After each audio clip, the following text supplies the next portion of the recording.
The live TV, सच सबसे आगे। नमस्कार, आप देख रहे हैं द लाइव टीवी और मैं हूं आपके साथ मुनमुन रहमान। 2021 में दिल्ली सरकार ने नई शराब नीति लागू की थी। ये नीति लागू करने के बाद से ही विवाद बढ़ गया था। दिल्ली में विपक्षी दल आम आदमी पार्टी की सरकार को लगातार इस नीति के जरिए घेर रहा था। उसके बाद एक रिपोर्ट आई जिसमें ये दावा किया गया कि इस शराब नीति में कई रुपयों का घोटाला हुआ है, जिसके बाद दिल्ली के कई मंत्री, कई अफसरों पर और कई लोगों पर जो है वो गाज गिरी। अब इस पूरे मामले में एक जबरदस्त ट्विस्ट सामने आ रहा है। पूरे मामले में ईडी का जो अधिकारी इस पूरे मामले में जांच कर रहा था, अब उसी पर शिकंजा कसा गया है। उस पर 5 करोड़ रुपए की रिश्वत लेने का आरोप है। पूरा मामला क्या है, पूरा मामला मैं आपको बताऊंगी और इसी के साथ ये जो नया ट्विस्ट सामने आ रहा है दिल्ली शराब नीति को लेकर, ये भी आपके सामने रखूंगी। दिल्ली शराब घोटाले की जांच कर रहे ईडी अधिकारी पर शिकंजा कसा गया है। सीबीआई ने मामला दर्ज किया है। इन पर आरोप है कि इन्होंने 5 करोड़ रुपए की रिश्वत ली है। तो यहाँ पर आप देख रहे हैं कि एक नया ट्विस्ट इसमें सामने आ गया है। आपको बता दें कि दिल्ली शराब नीति घोटाले मामले में ईडी और सीबीआई ये दोनों ही एजेंसी जो है वो जांच कर रही हैं। यहाँ पर सीबीआई जो है वो शराब नीति में अनियमितता और भ्रष्टाचार को लेकर जांच कर रहा है। वहीं ईडी की जांच की बात करें तो ईडी इस शराब नीति घोटाले में मनी लॉन्ड्रिंग के एंगल से जांच कर रहा है। लेकिन अब पूरे मामले में ईडी के ही एक अधिकारी पर शिकंजा कसा गया है। सीबीआई ने मामला दर्ज किया है। पूरा मामला आपके सामने रख रहे हैं कि ये पूरा मामला क्या है। लेकिन यहाँ आप देख रहे हैं कि किस तरह से शराब नीति घोटाले में बड़े बड़े लोगों के नाम शामिल है। यहाँ तक कि जो केंद्रीय एजेंसी के अधिकारी इसकी जांच कर रहे हैं, उनका भी नाम अब सामने आ रहा है। अब अपनी स्क्रीन पर नवभारत टाइम्स का ये आर्टिकल देख रहे हैं जिसकी हेडलाइन में लिखा है कि दिल्ली शराब घोटाला केस में नया ट्विस्ट, ईडी के असिस्टेंट डायरेक्टर समेत 7 लोगों के खिलाफ एफआईआर दर्ज की है। इन 7 लोगों पर क्या आरोप है, किसने कितनी रिश्वत ली है, क्यों दी है, ये आपको बताते हैं। नवभारत का ये आर्टिकल आप अपनी स्क्रीन पर देख रहे हैं जिसकी शुरुआत में लिखा है कि दिल्ली शराब घोटाले में नया ट्विस्ट आ गया है। केंद्रीय जांच एजेंसी सीबीआई ने ईडी के सहायक निदेशक पवन खन्नी के खिलाफ एफआईआर दर्ज की है।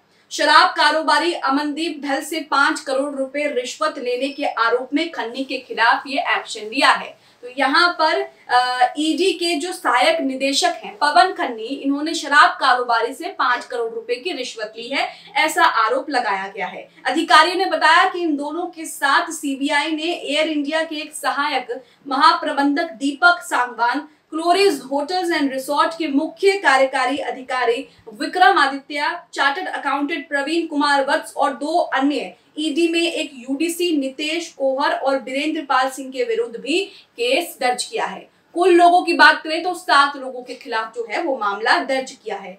आपको बता दूं कि अमनदीप ढल जो है वो शराब कारोबारी है और ये दिल्ली आबकारी नीति घोटाले मामले में जो ढल है वो मदद चाहता था और इसलिए उसने उस ईडी के अधिकारी को 5 करोड़ रुपए की रिश्वत दी थी, जिसके बाद ये पूरा का पूरा मामला सामने आ गया। सीबीआई की ये कार्रवाई प्रवर्तन निदेशालय की एक शिकायत पर शुरू की गई थी। उसने दिल्ली सरकार की आबकारी नीति घोटाले की अपनी जांच के दौरान पाया कि मामले के आरोपी अमनदीप ढल और उसके पिता बीरेंद्र पाल सिंह ने 5 करोड़ रुपए की रिश्वत जो है वो चार्टर्ड अकाउंटेंट प्रवीण वत्स को और ईडी जांच में मदद की व्यवस्था करने के लिए दी थी। यहाँ आप देख रहे हैं कि दिल्ली शराब नीति घोटाले मामले में एक बड़ा ट्विस्ट आ गया है। जो अधिकारी इसकी जांच कर रहे हैं उन अधिकारियों पर ही रिश्वत लेने का आरोप है, क्योंकि यहाँ पर जिन लोगों का नाम यहाँ आया हुआ है, शराब कारोबारी अमनदीप ढल का नाम इसमें शामिल है, उनको जो है जांच में मदद चाहिए थी, यानी कि साफ तौर पर मामले से अपना नाम अलग करना था, इसलिए 5 करोड़ रुपए की रिश्वत जो है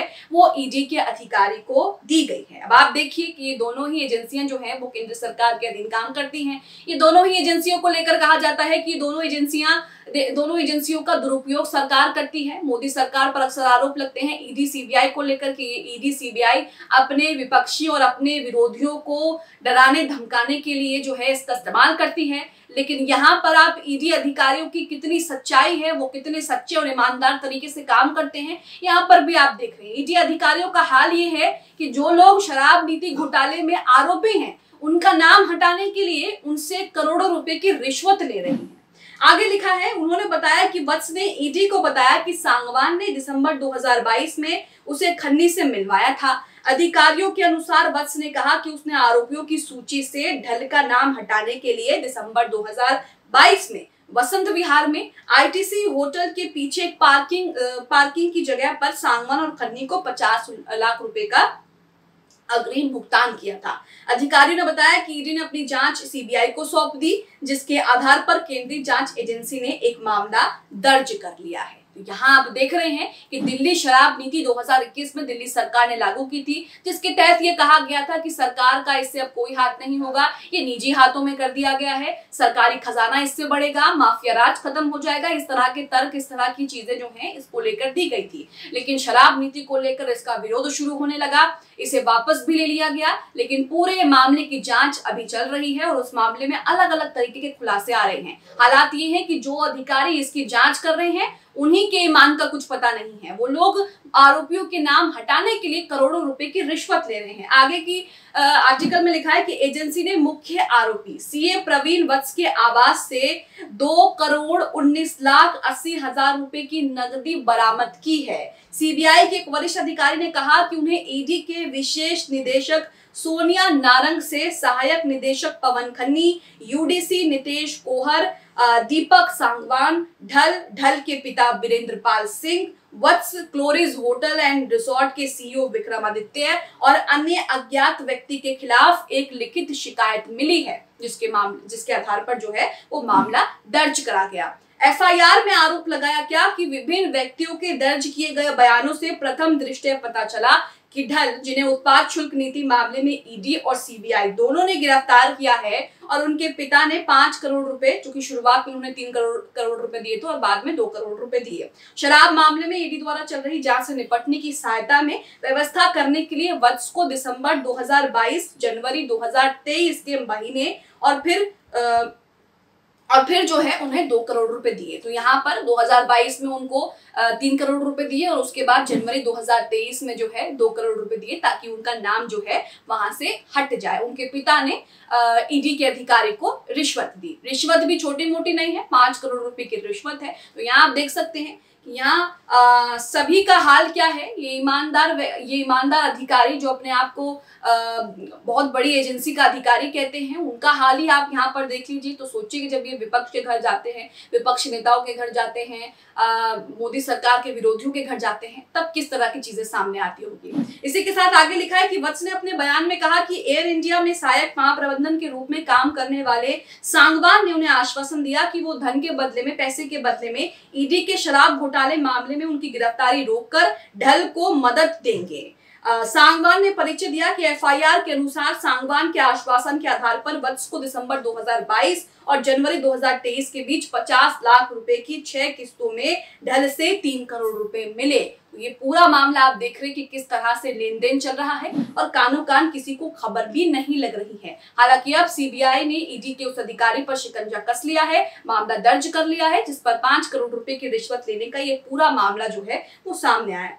इसी के साथ एफआईआर में लिखा है कि वत्स ने कहा कि वीरेंद्र पाल सिंह और ढल से प्राप्त राशि में उसने दिसंबर 2022 के मध्य में वसंत विहार में आईटीसी होटल के ठीक पीछे स्थित एक पार्किंग स्थल पर सांगवान और खन्नी को 50 लाख रुपए नकद जो है वो दिए थे। तो 50 लाख रुपए दिए और 50 लाख रुपए की 6 किस्तें जो है उसने उसको दी, ताकि उसका नाम जो है वहां से हट जाए। इसी के साथ एफआईआर में कहा गया कि वत्स ने अपने बयान में स्वीकार किया है कि 2023 में वो 1 करोड़ रुपए लाया और वीरेंद्र पाल सिंह को दिए। इस मुलाकात के दौरान खन्नी भी मौजूद थे। अतिरिक्त विवरण और सीसीटीवी फुटेज की समीक्षा करने के बाद ईडी अधिकारियों ने सीबीआई से संपर्क करने का फैसला किया। अधिकारी ने कहा कि शिकायत में लगाए गए आरोप जो हैं वो प्रथम दृष्टया आईपीसी की धारा 120B, पीसी अधिनियम की धारा 7, 7A और 8 के साथ पढ़े जाने वाले दंडनीय अपराध का संकेत देते हैं। हमने एक प्राथमिकी दर्ज कर ली है और मामले की जांच कर रहे हैं। तो यहाँ पर आपने पूरा मामला समझा। 2021 में दिल्ली सरकार ने नई शराब नीति लागू करी, उसके बाद से विवाद शुरू हो गया। दिल्ली उसके बाद घोटाले का नाम सामने आया, घोटाले में कई लोगों का नाम सामने आया, कई लोगों की गिरफ्तारी हुई और उसके बाद अब जो घोटाले की जांच कर रही है केंद्रीय एजेंसी सीबीआई और ईडी, उस ईडी के एक अधिकारी का नाम आया है। पूरे मामले को लेकर आप क्या सोचते हैं, हमें कमेंट बॉक्स में अपनी प्रतिक्रिया जरूर दें।